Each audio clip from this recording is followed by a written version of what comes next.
Coral reefs, देखो corals क्या होते हैं?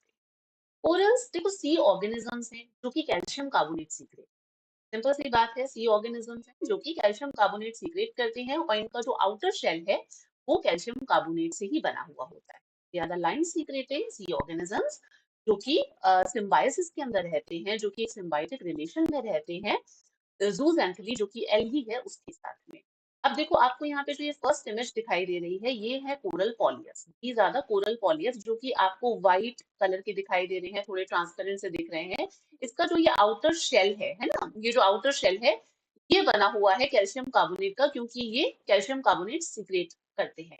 इसे बोला जाता है कोरल पॉलियस, इन्हें कोरल पॉलियस बोला जाता है। अब इनके अंदर सिम्बायोसिस के अंदर जब एल्गी इनके साथ में रहती है, तो अब ये देखो नीचे जो ये कलर है ना, ये ब्यूटीफुल कलर्स जो हैं ये यही कोरल रीफ्स हैं, उसके अंदर सिर्फ एल्गी है तो उस वजह से इसको डिफरेंट कलर्स मिले हुए हैं, राइट। तो ये जो ब्यूटीफुल कलर्स हैं ये एल्गी की वजह से है। उस एल्गी का नाम आप यहाँ पे थोड़ा ध्यान रख लीजिएगा, जूजेंथली बोला जाता है। तो ये सिम्बायोसिस में रहते हैं, क्यों रहते हैं? अब देखो सिम्बायोटिक रिलेशनशिप क्या है, सिम्बायोटिक रिलेशन जहां पे दोनों को फायदा हो। अब कोरल्स जो है वो देखो एल्गी है, वो प्रोवाइड करा रही है फूड, क्योंकि एल्गी जो है वो फोटोसिंथेसिस के थ्रू मतलब फूड प्रोसेस करती है और उससे वो 60% फूड जो है, मतलब जो कोरल पॉलियस का 60% फूड है वो उनको एल्गी से, जूजेंथली से मिलता है। बदले में कोरल पॉलिप्स क्या दे रही है एल्गी को, वो उनको प्रोटेक्शन प्रोवाइड करा रही है, राइट। तो इस तरीके से ये एक सिम्बायोटिक रिलेशनशिप के अंदर कोरल रीफ्स जो है वो होती हैं, जिस जहाँ पे कोरल पॉलिप्स और जो एल्गी हैं वो एक सिम्बायोटिक रिलेशनशिप के अंदर रहते हैं, जहाँ पे दोनों को बेनिफिट होता है। ठीक है, तो यही हमने देखा, कोरल्स जो है लाइन सीक्रेटिंग ऑर्गेनिजम्स हैं जो कि मतलब किसके साथ में रहते हैं, जूजेंथली एल्गी के साथ में। इनको ये कोरल पॉलियप्स हैं, ये हमने देख लिया कोरल पॉलियप्स है। इनको बायोहर्म भी कहा जाता है, ध्यान रखना इस टर्म को, बायोहर्म या ऑर्गेनिक माउंट भी कहा जाता है, पूछ लिया जाता है कई बार एग्जाम के अंदर, तो ये चीज आप ध्यान रखिए। ठीक है, कोरल रीफ्स जो है उसके बारे में हम कुछ चीजें देखते हैं, कुछ कैरेक्टरिस्टिक्स देखते हैं। जैसे कि कोरल रीफ्स जो है वो सिर्फ ट्रॉपिकल ओशियंस के अंदर आपको देखने को मिलती है। जो कॉलोनीज वाली कोरल्स होती हैं, जो कि ग्रुप बिल्डिंग कोरल्स होती हैं, वो आपको ट्रॉपिकल ओशियंस के अंदर जनरली देखने को मिलती है। मतलब ओनली ट्रॉपिकल ओशियंस के अंदर देखने को मिलती है। But there are certain corals जो कि आपको नॉर्मल दूसरे रीजन्स में देखने को मिलती है, वो हम आगे कवर करेंगे। तो दे थ्राइव इन ट्रॉपिकल ओशियंस। अब एक पर्टिकुलर लैटिट्यूड है, थोड़ा ध्यान रख लीजिएगा, 25 degree to 25 degree north to 25 degree south latitude, यानी कि जो ट्रॉपिकल रीजन है, कई बुक्स के अंदर 30 degree north to 30 degree south latitude भी है, तो दोनों ही करेक्ट है, राइट। तो मतलब कुल मिलाकर के ट्रॉपिकल रीजन के अंदर मिलती है। Nearly all of the reef building corals are found in 21 degree Celsius isotherm, यानी कि 21 डिग्री सेल्सियस आइसोथर्म के अंदर आपको ये मिलती है। आइसोथर्म क्या होती है, हम पहले भी डिस्कस कर चुके हैं। Isotherms are the lines which joining the places where the same temperature occurs, right? तो जो सेम मतलब जो प्लेसेस हैं जहाँ पे सेम टेम्परेचर है, जब अगर आप उसकी एक इमेजिनरी लाइन ड्रॉ करो, so that is called as isotherm. तो 21 डिग्री सेल्सियस आइसोथर्म जो है उसी के अंदर ही आपको कोरल बिल्डिंग, जो रीफ बिल्डिंग कोरल्स हैं, वो आपको मिलती है। अगर टेम्परेचर जो है वो 18 डिग्री सेल्सियस से कम हो जाता है, यानी कि अगर कोल्डर वाटर्स हैं, तो वहां पे कोरल की डेथ हो जाती है, यानी कि कोरल्स वहां पे नहीं मिलते हैं। इन्हें रेन फॉरेस्ट भी बोला जाता है सी का, ये भी ध्यान रखिएगा कि सी का रेन फॉरेस्ट किसे बोला जाता है, तो कोरल रीफ्स को बोला जाता है। They can live only in saline water, saline water चाहिए होता है, फ्रेश वाटर में ये नहीं रहती हैं। और they can't live in the water deeper than 75 metre. हम देख चुके हैं कि जो कोरल्स हैं वो एल्गी के साथ में सिम्बायोसिस में रहती है ना। तो एल्गी जो है वो कैसे अपना फूड प्रोसेस करेगी, कैसे अपना फूड बनाएगी, through the process of photosynthesis. अब हम जानते हैं कि ओशियन जो है उसमें जो फोटिक जोन है वो 200 मीटर तक होता है, राइट। 200 मीटर तक होता है, उसमें जो अपर लेयर्स है यानी कि 75 मीटर तक ही, 200 मीटर तक सनलाइट तो पेनिट्रेट कर जाती है। बट कोरल्स जो है वो आपको 75 मीटर या 85 या 80 मीटर्स तक की ही जो डेप्थ है वहां पे मिलती है। क्यों, उसका क्या कारण है? उसका एक और कारण है कि जो ऑक्सीजन होती है वो कोरल रीफ्स के लिए एक एसेंशियल एलिमेंट होता है। और जैसे जैसे आप ओशन के अंदर नीचे जाते हैं, जैसे जैसे आप डेप्थ में जाते हैं ओशन डेप्थ में, वैसे वैसे ऑक्सीजन का कंटेंट जो है वो कम होना शुरू हो जाता है। इसलिए 80 मीटर से नीचे आपको जनरली कोरल्स मिलते ही नहीं है, right. Hermitatic corals are most common builders and they are confined in the tropical belts. Hermitatic corals क्या होती हैं, हम आने वाली आगे जो स्लाइड्स हैं उसके अंदर इसे पढ़ेंगे। अब देखते हैं conditions for the growth of coral reefs. Coral reefs की ग्रोथ की कुछ कंडीशंस हैं सर्टेन की, अगर ऐसी कंडीशंस होंगी वहीं पर ही कोरल्स बनेगी। जैसे कि सबसे पहले तो टेम्परेचर ऑफ सी वाटर, कि सी वाटर का जो टेम्परेचर है वो ना तो बहुत ज्यादा ठंडा होना चाहिए ना ही बहुत ज्यादा गर्म होना चाहिए, यानी कि between 18 degree Celsius to 30 degree Celsius throughout year. मतलब जो मीन मंथली टेम्परेचर है वो 18 डिग्री सेल्सियस से लेकर के और 30 डिग्री सेल्सियस तक होना चाहिए, 18 से कम भी नहीं होना चाहिए और 30 से ज्यादा भी नहीं होना चाहिए थ्रू आउट द ईयर। तो वहां पे कोरल रीफ्स जो है वो फॉर्म होती है। डेप्थ ऑफ वाटर, जैसा कि हम देख चुके हैं कि इनको सनलाइट चाहिए होती है फोटोसिंथेसिस के लिए, तो कोरल्स जो है वो जनरली आपको 75 मीटर टू 80 मीटर की डेप्थ तक मिलती है। Turbidity of water is another condition. Turbidity of water, turbidity क्या होता है कि जब पानी होता है उसके अंदर बहुत सारी सैंड या सस्पेंडेड मटेरियल्स जो होते हैं जब वो घुल जाते हैं तो वो ट्रांसपेरेंट नहीं दिखाई देता, मतलब देता, वो क्लीन नहीं होता, उसके अंदर काफी सारे सैंड पार्टिकल्स वगैरह घुले हुए होते हैं, तो एकदम बिल्कुल आपको उस तरीके का नहीं दिखाई देता, ट्रांसपेरेंट नहीं दिखाई देता, राइट। तो ओपैक होता है, आप ये चीज कह सकते हैं। तो it requires clean sediment free water not found at the river mouth. तो टर्बिडिटी, जो टर्बिड वाटर होता है जिसके अंदर सस्पेंडेड पार्टिकल्स होते हैं, सस्पेंडेड मटेरियल होता है, वहां उस टाइप के वाटर्स में आपको कोरल नहीं मिलती। क्यों? क्योंकि ये जो सस्पेंडेड मटेरियल है, ये जो सैंड वगैरह है, ये कोरल्स का जो माउथ है ना वहां पर जाकर के ये फिक्स हो जाएगा, मतलब वहां पर वो जाकर के फंस जाएगी सैंड वगैरह। तो इस वजह से ये फिल्टर फीडिंग मेथड के थ्रू अपना प्रे नहीं पकड़ पाएंगे। जैसा कि मैंने बताया था कि भाई जो कोरल्स हैं उनका 60% फूड जो है, फूड सप्लाई जो है वो तो एल्गी से आती है, जूजैंथली से। बाकी का 40% कहाँ से आता है? बाकी का 40% का जो फूड सप्लाई होता है वो उनको जू प्लैंक्टॉन्स जैसे जो ऑर्गेनिजम्स होते हैं, ये उनको मतलब वो इनका प्रे होते हैं, उनको कैच करके मतलब अपना फूड बनाते हैं, वो अपना फूड लेते हैं, राइट। तो 40% फूड इनके खुद के द्वारा आता है कि अपने जो प्रे वगैरह है उसको कैच करते हैं। तो अगर इस तरीके का टर्बिड वाटर होगा, इस तरीके का मतलब जो वाटर होगा जो कि बिल्कुल क्लीन नहीं होगा, तो इन जो सैंड के जो पार्टिकल्स हैं वो इनके माउथ के अंदर जाकर के फंस जाएंगे। इसलिए कभी भी कोरल्स जो होती हैं वो आपको रिवर के माउथ पे नहीं मिलेगी, क्योंकि रिवर जब आ रही है तो अपने साथ में बहुत सारा सेडिमेंट लेकर के आती है ना। तो इसलिए रिवर का जो माउथ है, जहाँ पे रिवर आकर के गिर रही है, ओशन में जहाँ पे आकर के मिल रही है, वहां पर आपको जो मतलब कोरल रीफ्स है वो नहीं मिलती। Then come fresh water. Fresh water जो होता है वो भी इंजरियस होता है इसके लिए, कोरल रीफ्स के लिए। कोरल रीफ्स आपको फ्रेश वाटर के अंदर नहीं मिलती है। सैलिनिटी, कोरल रीफ्स जो होती हैं वो सलाइन वाटर में मिलती हैं और सैलिनिटी बहुत ज्यादा हाई नहीं होनी चाहिए, मतलब ऐसे 40-45 ऐसी नहीं होनी चाहिए सैलिनिटी। सैलिनिटी बहुत ज्यादा कम भी नहीं होनी चाहिए, मतलब सलाइन वाटर के अंदर मिलती है, बट सैलिनिटी भी एक ऑप्टिमम उसकी भी कंडीशन है, जैसे कि 27 parts per thousand to 30 parts per thousand तक सैलिनिटी जो है, अगर इस तरीके की सैलिनिटी होगी, इतने अमाउंट ऑफ सैलिनिटी होगी 27 parts per thousand to 30 parts per thousand, तो वहां पे कोरल्स जो है वो बनती हैं। Then ocean currents and waves. देखो ओशियन करंट्स एंड वेव्स जो होते हैं वो कोरल रीफ्स की ग्रोथ के लिए फेवरेबल होते हैं। ये जो सी वेव्स जब दूर से आएंगी तो वो अपने साथ में फूड लेकर के आती है, अपने साथ में खाना लेके आएंगी इनके, है ना।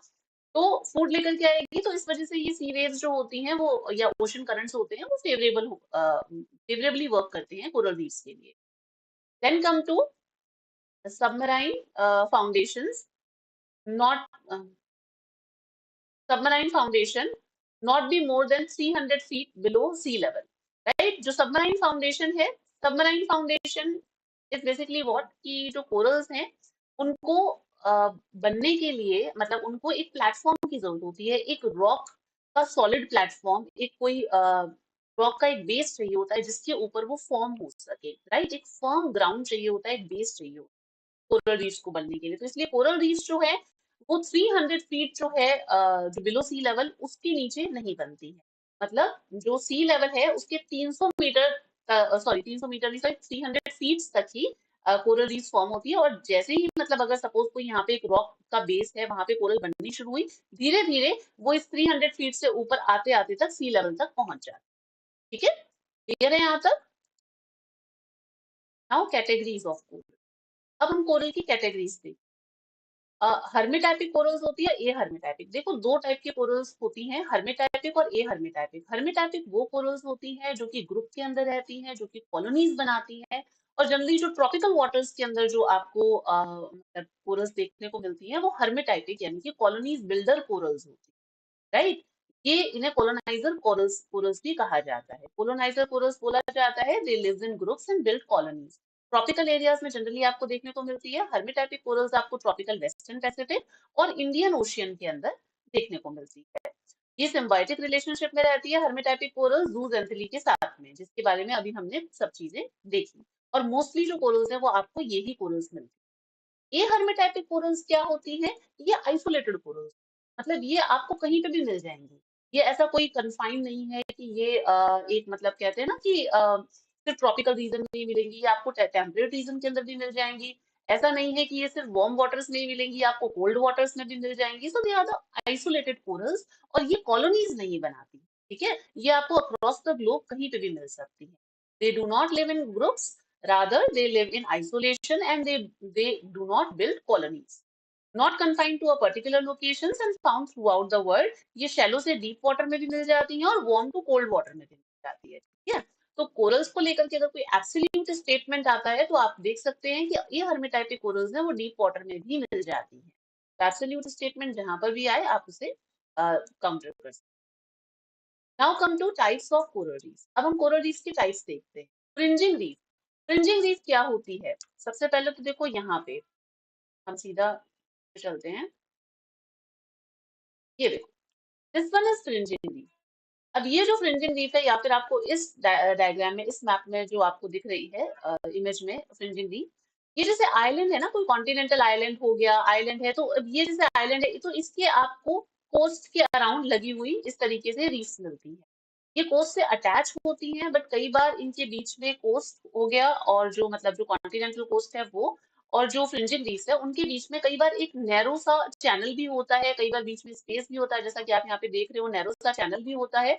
तो इसे बोट चैनल कहा जाता है। ये फ्रिंजिंग रीफ्स होती है पैचेस के अंदर, जनरली आपको इस तरीके से यहाँ पर जो कॉन्टिनेंटल मार्जिन है वहां पर मिलती है। तो कॉन्टिनेंटल मार्जिन के अलोंग ये डेवलप होती हैं, मतलब जो आइलैंड्स के अलोंग जो कॉन्टिनेंटल मार्जिन है वहां पे डेवलप होती है ये।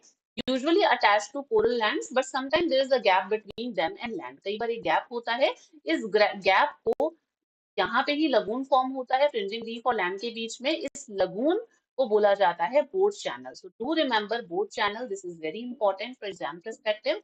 कई बार पूछा जाता है कि बोट चैनल जो है वो कौन सी रीफ से associate.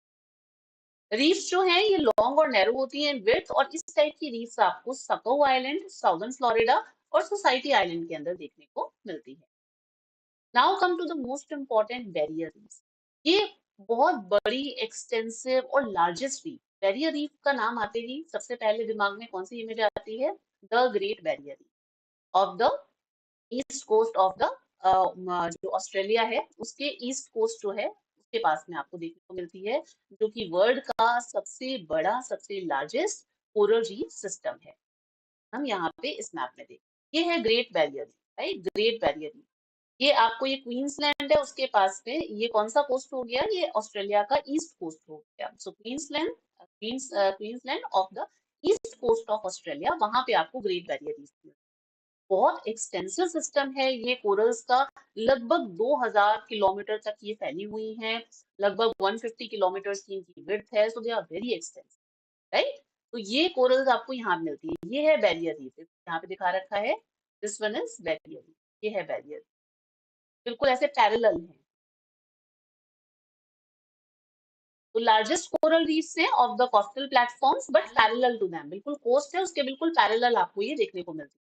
They are the largest and most extensive, highest and widest reef of all types of coral। सबसे ज्यादा अगर आपसे बड़ा कोई कोरल सिस्टम पूछा जाए तो वो barrier reef, do remember it.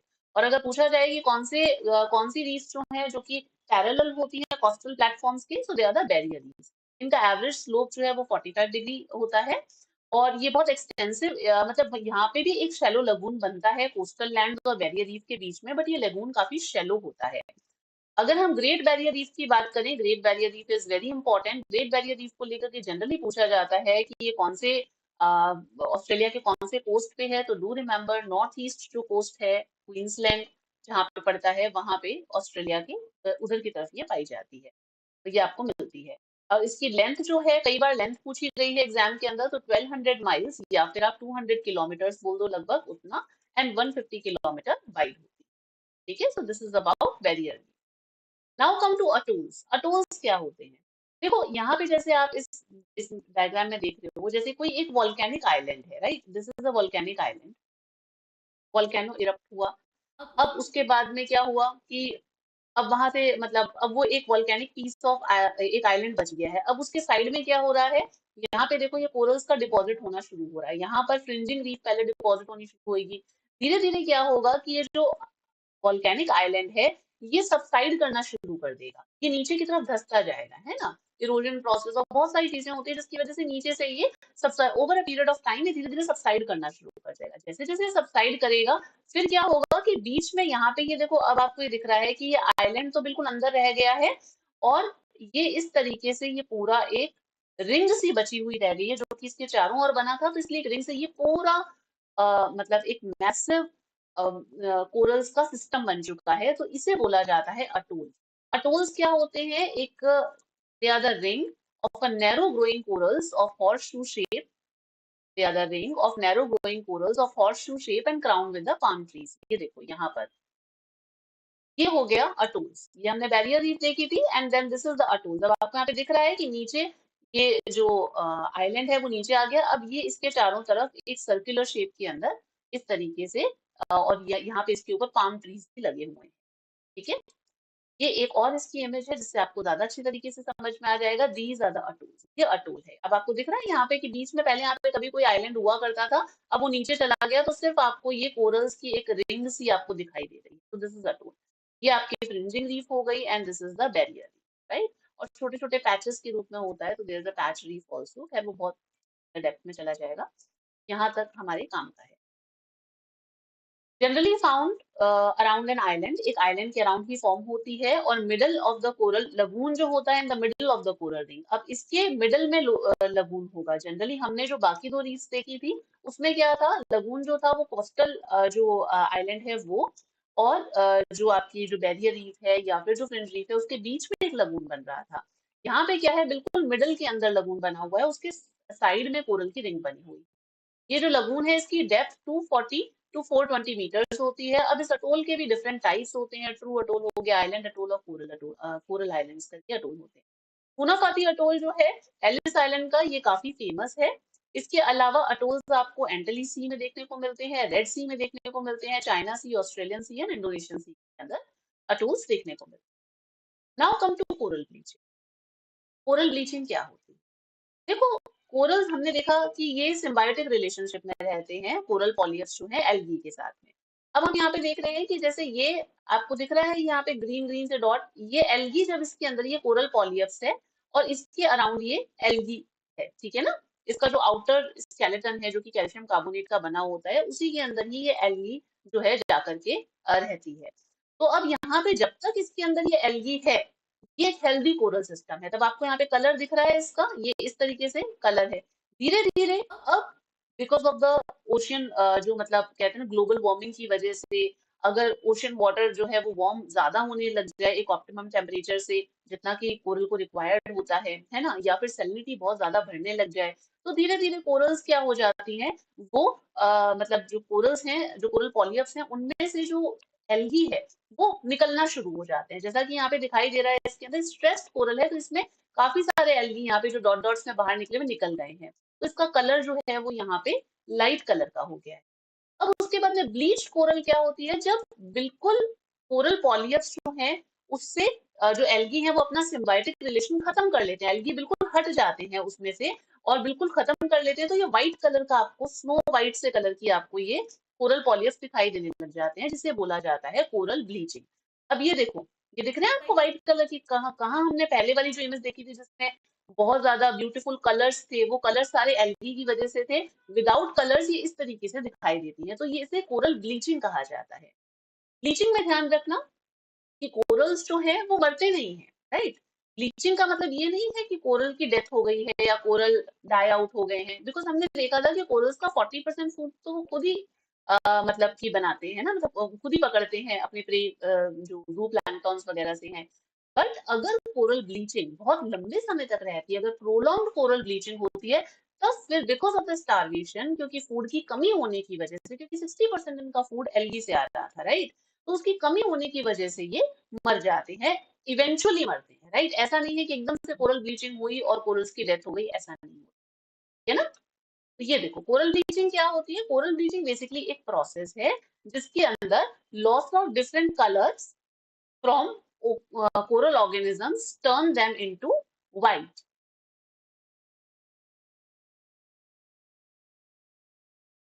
Just a second, हाँ।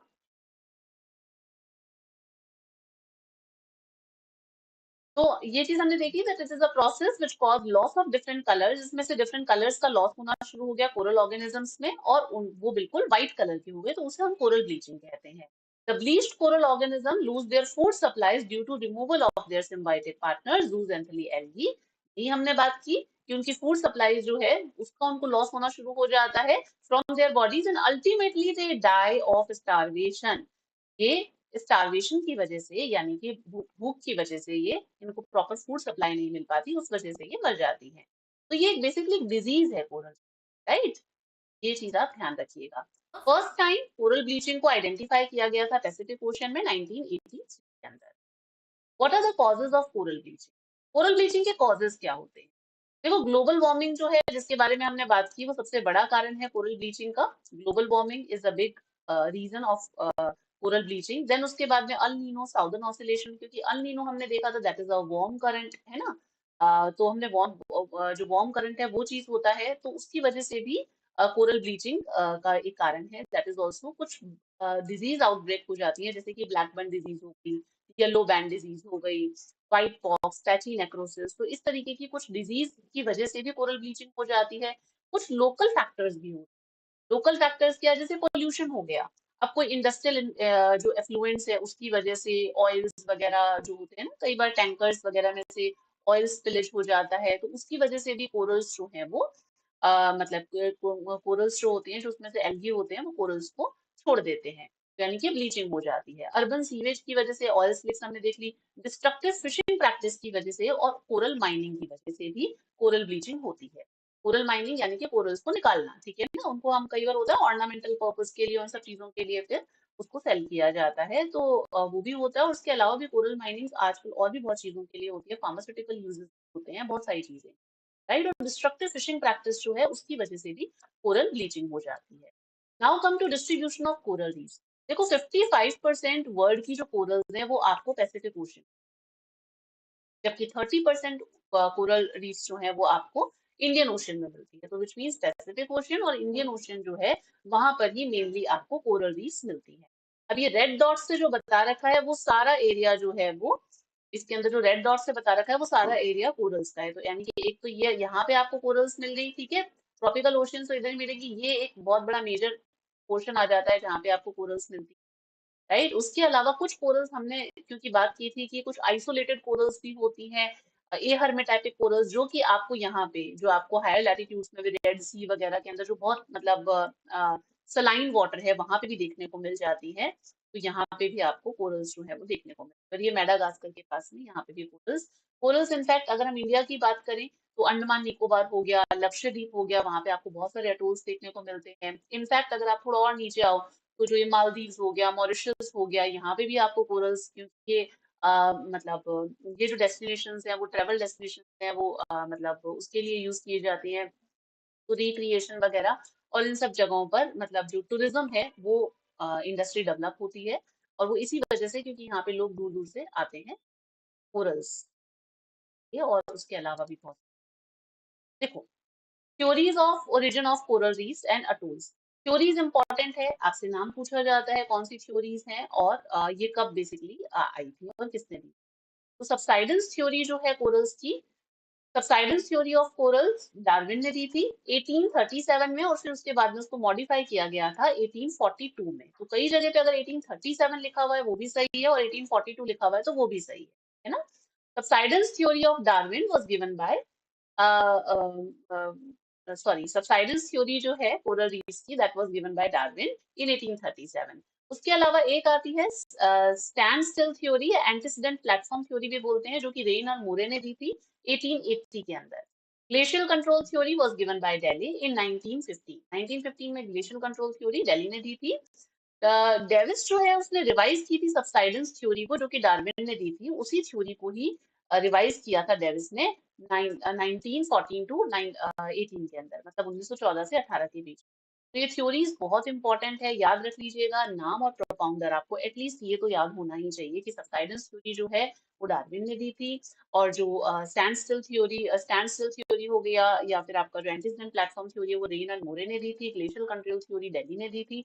एंड जो रिवाइज मतलब की थ्योरी है सबसाइडेंस थ्योरी का, जो रिवाइज्ड फॉर्म है वो डेविस ने दिया था. ठीक है, डन है यहाँ तक.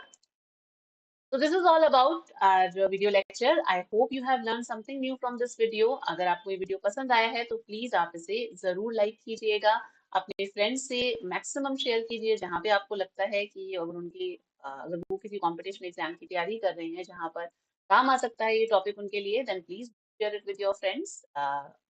एक चीज और, ये टॉपिक मैंने जिन बुक से कराया है उनका नाम मैंने मेंशन कर दिया है. Oceanography book by professor Singh, और जो फिजिकल ज्योग्राफी की बुक माजिद हुसैन, वहां से मैंने कवर किया है. जितने भी इसके अंदर डायग्राम्स या मैप्स वगैरह हैं वो सब इंटरनेट सोर्स लिए गए हैं. ये कुछ प्लेटफॉर्म्स हैं जहाँ पे आप मुझसे जुड़ सकते हैं. इस वीडियो की जो पीडीएफ है वो मैं आपको टेलीग्राम पे प्रोवाइड करा दूंगी. अगर आप टेलीग्राम ग्रुप से नहीं जुड़े हैं देन जुड़ जाइए. This is and white link. ये मेरा टेलीग्राम ग्रुप है. ये कुछ और प्लेटफॉर्म्स हैं जिसके अंदर इंस्टाग्राम अकाउंट है जो मुक्ता अंडरस्कोर धीर है, and this is my Facebook page जहाँ पे आप मुझसे जुड़ सकते हैं. कोई भी एग्जाम से रिलेटेड इन्फॉर्मेशन है या फिर कोई और इन्फॉर्मेशन है तो वो मैं इन प्लेटफॉर्म्स पे शेयर करती हूँ. ठीक है, फिर मिलते हैं अगले वीडियो में. Till then stay connected. Bye bye.